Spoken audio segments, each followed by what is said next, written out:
Good morning children. आज हम लेकर आए हैं आपके लिए आपका अगला पाठ, यानी कि पाठ नंबर 3, बहुत बड़ा धनवान। बहुत बड़ा धनवान यहाँ पर किसे कहा गया है? जब हम इस पाठ को पढ़ेंगे तो हमें समझ आएगा कि बहुत बड़ा धनवान किसे माना गया है। हम नॉर्मली देखते हैं कि व्यक्ति अपने जो स्वयं को बहुत कई बार इग्नोर करता है और अपने महत्व को दे अपने आप को वो सोचता है कि मेरे पास, उसे हमेशा ईश्वर से शिकायत रहती है कि ईश्वर तूने मुझे पैसा नहीं दिया। तो किसी के पास पैसा होता है तो वो गाड़ी की कामना करता है कि वो ईश्वर तूने मुझे इतना पैसा नहीं दिया कि मैं अच्छी गाड़ी खरीद सकूं या अच्छे घर में रह सकूं। कोई किसी के पास पैसा है तो वो कहता है कि मुझे तूने उसको ज़्यादा धन दिया, इसे धन नहीं दिया। तो उसे हमेशा लालच जो मिलता जाता है उससे ज़्यादा की वो अपेक्षा करता है। वो कभी संतुष्ट नहीं होता, लेकिन वो ये नहीं देखता कि कई बार ऐसे लोग भी होते हैं जिनके पास उतना भी नहीं है। हाँ, ईश्वर ने हमें हाथ पैर दिए हैं, हमें सुनने की क्षमता दी है, देखने की क्षमता दी है, चलने फिरने की ताकत दी है। तो ईश्वर ने हमको सक्षम बनाया है और हमको योग्य बनाया है कि हम कुछ भी कर सकते हैं। तब भी मनुष्य अपने आप को क्या कहता है कि मैं धनवान नहीं हूँ। उसके लिए धन का मतलब क्या होता है? दौलत, पैसा, जो कि वो हमेशा दूसरों से तुलना करता है। तो इस पाठ को पढ़ने से पहले हमें यह जान लेना है कि इस पाठ की कुछ बातें हैं, जब हम उन्हें समझ लेंगे तो इस पाठ को समझना हमें थोड़ा आसान हो जाएगा। तो ये जो पाठ है सत्य घटना पर आधारित है, यानी कि ये जो पाठ में जो घटना का वर्णन किया गया है वो रियल है और ये किसी के जीवन से जुड़ी हुई है। अब ये वास्तविक, और इस पाठ में ये बताने का प्रयास किया गया है कि वास्तविक धन, एक्चुअल में जो धन है, जो दौलत है, वो स्वयं की योग्यता है। यानी कि आपके अंदर जो काबिलियत है, जो एबिलिटी है, कुछ करने की जो ताकत है, वो आपका असली धन है, ना कि पैसा। और ये जो हमने कहा है कि किसी के जीवन से संबंधित है, तो ये फारसी के प्रमुख साहित्यकार, फारसी जैसे हम हिंदी पढ़ते हैं या अंग्रेजी पढ़ते हैं, वैसे ही उर्दू फारसी भाषाएं हैं। तो फारसी भाषा के जो प्रमुख साहित्यकार हैं, लिखने वाले, से शेख सादी, उनके जीवन से जुड़ी हुई है। ये उनके जीवन की ही ये घटना है। तो ये घटना कुछ किस प्रकार की है, कहानी में इन्होंने बताने का प्रयास किया है। तो हम देखेंगे कि पहले तो चित्रों के माध्यम से यहाँ समझने का प्रयास कीजिए कि आप देख सकते हो कि एक परिवार का दृश्य जहाँ पर माँ और बेटा है, और जो दीवार की स्थिति और ये सब देखकर हमें लग रहा है कि वो परिवार बहुत ज़्यादा धनी नहीं है। और दूसरी तरफ वो देख रहा है कि बच्चा किस प्रकार यहाँ किसी को सोच रहा है। तो यहाँ हम देख सकते हैं कि एक परिवार है, 13वीं शताब्दी का समय है, ईरान का एक शिराज नामक शहर है। वहाँ पर ये बालक जो है वो सादी रहता है और वो बहुत गरीब है।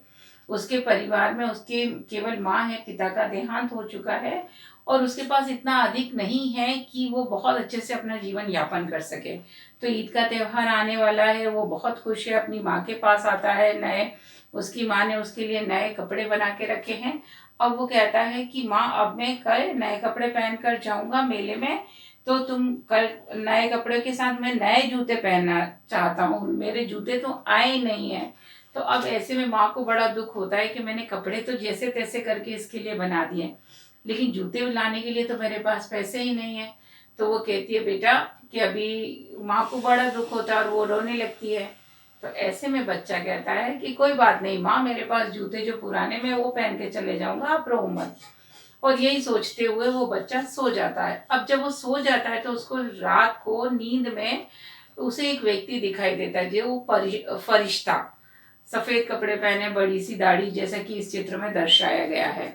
और वो फरिश्ता इस बच्चे को हाथ पकड़कर ख्वाब में, नींद में ही कहीं ले जाता है, बड़े से महल में ले जाता है। और वहां पर वो देखता है कि वो महल में बहुत सारी चीजें हैं, आराम ऐश की जिंदगी बसर करने के लिए।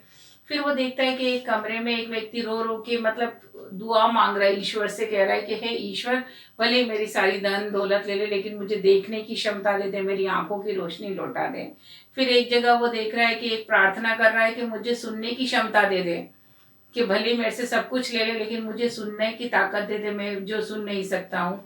तो इस तरीके से वो सारी बातें जब वो देखता है नींद में और जागता है, तो उसे समझ आता है कि ये तो एक ख्वाब था। और इस ख्वाब के द्वारा उसे क्या समझ है, वो सुबह उठकर अपनी माँ को पूरी बात बताता है कि माँ, मैंने ऐसा एक ख्वाब देखा जहाँ एक फरिश्ता मुझे लेके गया महल में, और वहां पर कोई सबके पास पैसा है, लेकिन कोई अपनी धन दौलत छोड़कर अपनी आंखों की रोशनी मांग रहा है, कोई अपने कानों को सुनने की क्षमता मांग रहा है। तो इस तरीके से वो सब लोग मांग रहे हैं ईश्वर से अपने हाथ पैरों की सलामती, अपनी क्षमता, अपने आप को शारीरिक रूप से योग्य बनाना। वो पैसा नहीं मांग रहे। और अपने पास तो ये सच्चा धन तो वही है ना कि आप लायक हो, आपके हाथ पैर नाक कान बराबर हो। तो उससे उसको लड़के को समझ आया कि वास्तव में मैं तो अपने आप को गरीब कह के क्यों ही ईश्वर से मतलब शिकायत कर रहा था। ईश्वर ने तो मुझे हाथ पैर सब कुछ दिया, मैं तो बहुत बड़ा धनवान हूँ। तो वो सुबह उठकर अपनी माँ को ये सारी बात बताता है और कहता है, माँ हम धनवान हैं, हम तो बहुत धनवान है। ईश्वर ने हमें आंखें दी हैं देखने के लिए, कान दिए हैं सुनने के लिए, जबान दी है बोलने के लिए, जहन दिमाग दिया है समझने के लिए, दिल दिया है महसूस करने के लिए। सब कुछ तो हमारे पास है। हाथ दिए हैं काम करने के लिए, पैर दिए हैं चलने के लिए। तो हम तो सब कुछ कर सकते हैं। तो हम अपने आप को गरीब क्यों मानते हैं? तो हम गरीब नहीं है माँ, आगे से अपने आप को गरीब मत समझो। गरीब तो वो हैं जिनके पास हाथ पैर नहीं है, कान नहीं है, आँख नहीं है, जो किसी तरीके से कुछ करने के लायक नहीं है। तो अपने शुक्र अदा करो कि ईश्वर ने हमें इस लायक बनाया है। तो ये कहानी है ये जो है। और ये जो बालक जो इस सपने से गुजरा और अपनी माँ को सच्चे धन के बारे में बता रहा है, ये कोई और नहीं, ये फारसी के प्रमुख साहित्यकार शेख सादी हैं, जिन्होंने बहुत बड़ी बड़ी पुस्तकों की रचना की है। और उनके नाम आप यहाँ पर देखोगे दिए गए हैं। गुलिस्तान और बोस्ता नामक किताबों की उन्होंने रचनाएं की है, जो कि अलग अलग भाषाओं में जिसका ट्रांसलेट किया गया है। तो ये जो पाठ है जब आप पढ़ोगे तो आपको कई सारे नए शब्द भी जानने को मिलेंगे। और आपको पता चलेगा कि, और एक बात हम ये भी सीखेंगे कि हमें अपने आपको ये देखकर खुश होना चाहिए, ईश्वर का शुक्र अदा करना चाहिए, उसका ईश्वर का धन्यवाद देना चाहिए कि उसने हमें शारीरिक रूप से सक्षम बनाया है, कोई कमी नहीं दी है। तो अगर हम शारीरिक रूप से सक्षम हैं तो हम सब कुछ कर सकते हैं।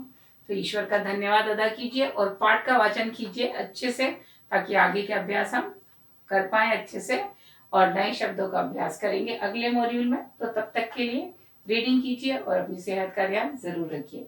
Take care, bye.